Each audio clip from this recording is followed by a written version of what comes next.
Bonsoir à tous, je vous présente mon vieux compagnon de route, un Canon 5D de la première heure.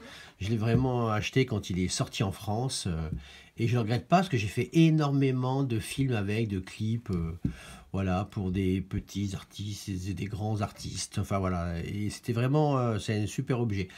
Et super caméra, bon maintenant il est obsolète, mais enfin il fonctionne toujours. En tout cas, voilà, là, je peux pas faire grand-chose puisqu'il n'y a pas d'optique, mais en bricolant un petit sténopé, on peut tout à fait filmer avec cet appareil-là sans optique. Donc j'enlève le capuchon de protection, je vais à l'atelier pour faire un trou dans ce capuchon.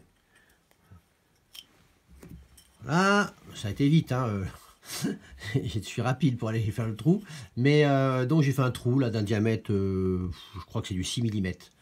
Alors, j'ai préparé un tout petit bout de cinéfeuille que je mets sur le trou. Je viens mettre des bouts de gaffeur pour maintenir le petit bout de cinéfeuille et puis faire une étanchéité à la lumière. Voilà. Un dernier petit bout de gaffeur.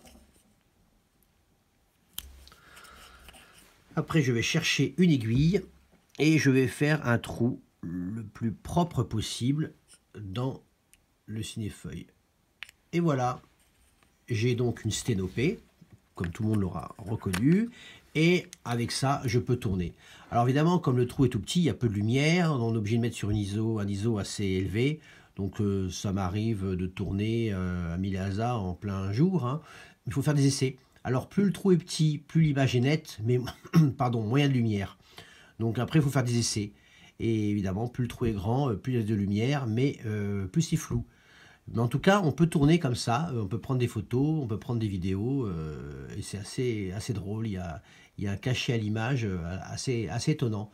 En tout cas, on n'est pas battu.